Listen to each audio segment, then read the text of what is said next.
Is there at this very moment a global secret brotherhood plotting to control the world? Or even worse, is the shocking plan already in motion? Have devastating weapons already been positioned around the world to cause catastrophic results? Can it be stopped?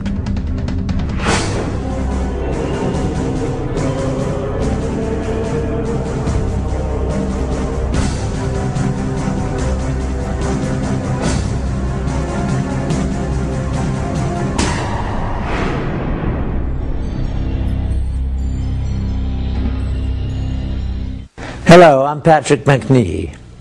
The Illuminati is said to be a global secret society that has been operating for centuries.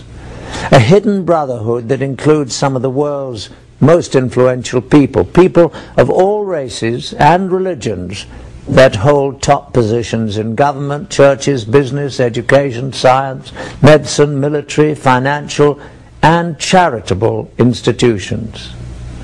A secret fraternity whose sole purpose is to take over control of the entire world's resources, finances, and its people. If such a powerful secret society does exist, it represents the ultimate threat to the free world. In fact, it means that right now there is actually no free world at all. Some say it's preposterous, but now for the first time ever we have obtained proof that not only such a global secret organization does exist, but it has infiltrated two of the most powerful intelligence agencies in the world. What's more, weapons of mass destruction have been hidden in the USA and other countries for future use. How could this happen? To get to the truth, we must first explore the dark reaches of the world's secret societies, whose history, rituals, and very existence are shrouded in mystery. Secret societies have existed for thousands of years. They all have one thing in common: unique knowledge which they swear by oath to keep secret. For armed with this knowledge, limited to themselves, they believe they can control others. One of the earliest secret societies still exists today, the Masons.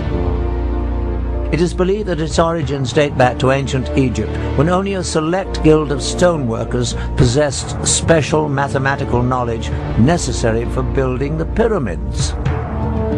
Throughout history, Masons kept their methods to themselves so that only they could build the great structures throughout time that still stand today.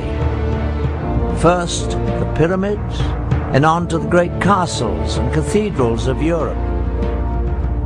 But secret societies were not limited to tradesmen. The word assassin has its roots in a secret brotherhood of Shiite Muslim warriors that controlled northern Syria during the time of the early Crusades in the 11th century. Their speciality: they had perfected the art of killing. The sect was founded by Hassan-i-Sabah, called the Old Man of the Mountain, who ruled from a remote stronghold. Hassan indoctrinated his devotees with the promise that if they fought and died for Allah, they would live forever in paradise, full of heavenly and earthly pleasures.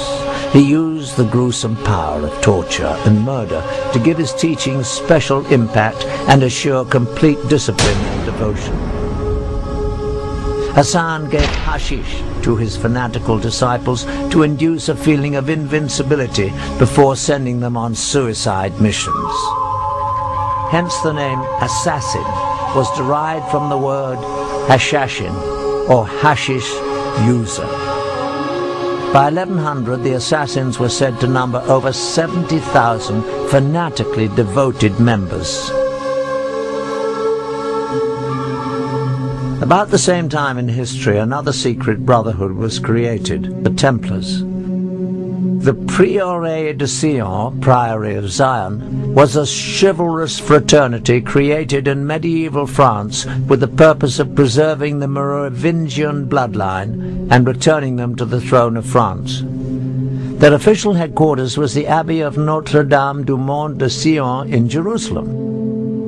In 1117, Baldwin I, King of Jerusalem, found himself greatly indebted to the priory for their services in helping him attain the throne. In return, the king negotiated the constitution of the Knights Templar as the military and administrative arm of the Priory of Zion. The Knights Templar had been created 10 years before for the purpose of safeguarding pilgrims on the road to the Holy Land. During their time in the Middle East, the Templars had contact with the Muslims, including the Assassins.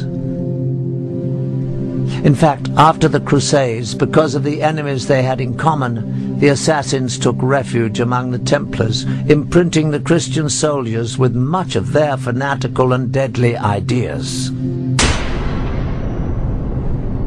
As the Templars developed, they became not at all an orthodox Christian organization. But their secret rituals and doctrine were much more mystical, heretic, and occult-oriented.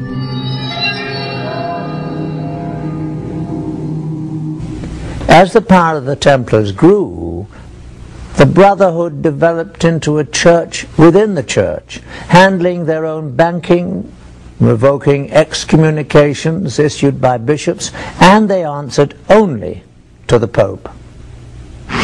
Everything about the Knights Templar has at least an element of mystery about it. Right from its beginnings, it was founded just after the First Crusade, which had reopened the way between Europe and the Holy Land. And in about 1118, 9 French knights, all of whom were connected with the court of the Count of Champagne, went over to the Holy Land with this mission, they said, to protect the roads and the pilgrimage routes, to make them safe for pilgrims who would now be able to visit the holy places. Now, once they arrived in the Holy Land, there's actually no evidence they actually did anything for 9 years or so.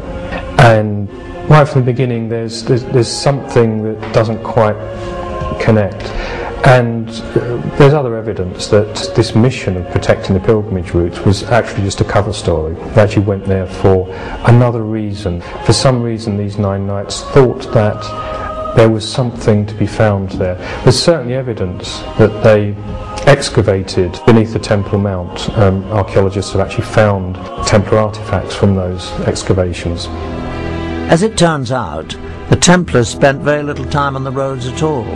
Most of their 9-year stay was spent digging out old tunnels under the Temple Mount, the original site of the biblical Temple of Solomon. What were they looking for? The temples of Solomon had long since been destroyed, yet in times of trouble, the priests were known to have hidden religious treasures in secret underground vaults until it was safe to remove them. The Bible tells us that the Ark of the Covenant and other treasures of the temple survived several foreign invasions in this way. Perhaps the Holy Grail had survived in the labyrinth under the temple as well, waiting for man to rediscover its power. Certainly it was no accident that the knights stationed themselves in a mosque that rested on the ancient site. In fact, it was after their stay that they changed their name to the Knights of the Temple, or the Knights Templar.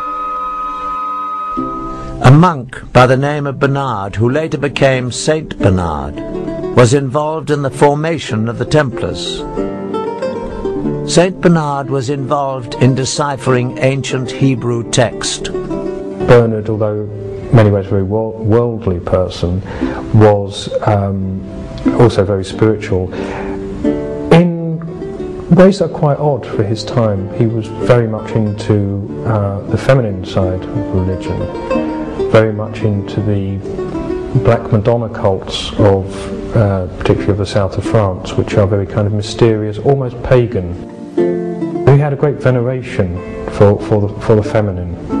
embodied in lots of ways in the Virgin Mary, which was actually quite unusual for his time, and that appears to be the thing that drove him more than anything else.